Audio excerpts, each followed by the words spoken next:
Advanced assessment of mental health disorders, chief complaint, and history of present illness. I'm overtired and can't sleep or eat. JD is a 31-year-old female biology graduate student. She reports, I'm overtired and can't sleep or eat. Miss D has lost 15 pounds over the past month and wakes up unusually early each morning. She no longer is interested in her hobby of tennis because she feels tired most of the time. Miss D is a good student, but she has not been attending classes on a regular basis for the past month and feels guilty about this. She denies suicidal ideas because it is against her religion, but feels depressed for most of each day and says that nothing is fun. This feeling has been present for 5 to 6 weeks. She states, I would like to feel better enough to resume playing tennis and attending classes. I just have to get myself going. Maybe a vitamin would help. She provides little detail to questions and talks in mumbled tones. She denies hearing voices and blames no one but herself for this condition.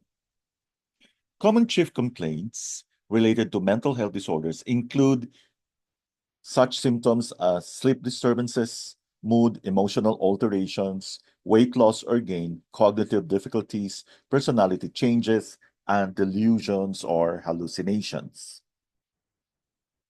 Sleep patterns provide clues to interpret mental status, and they often signal that mental health problems are present. Problems with falling asleep, staying asleep, and waking up frequently or early in the sleep cycle should be identified. Frequently, the depressed person may wake up early feeling depressed, whereas the anxious person may have difficulty falling asleep. When persons with schizophrenia or mania have problems with sleep, this may indicate that their illness is worsening. The person with post-traumatic stress disorder may not experience deep levels of sleep and thus feel chronically fatigued.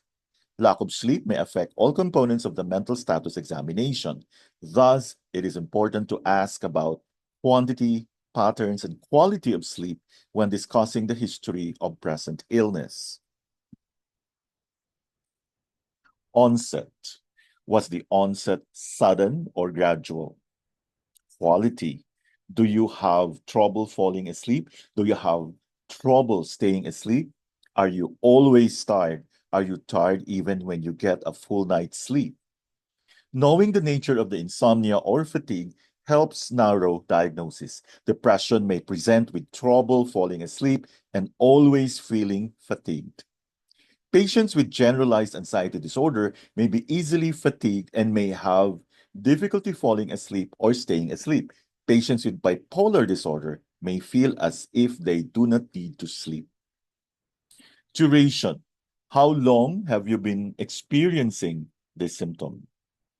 Dysthymia is a depressive disorder lasting 2 years or longer. Associated symptoms. Ask about associated symptoms, including difficulty concentrating, loss of pleasure or interest in hobbies, loss of appetite, guilt, suicidal ideation, excessive worrying or uncontrolled anxiety, elevated mood, or hyperactivity. Patients with depression may present with difficulty concentrating, disinterest in hobbies, guilt, suicidal ideation, and anorexia. Suicidal ideation should be assessed. Generalized anxiety disorder may present with difficulty concentrating and excessive worrying. Patients with bipolar disorder often experience elevated mood, grandiose ideas, and hyperactivity. Medications. Are you taking any medication? Some medications may cause sleep disturbances. Thank you for your attention.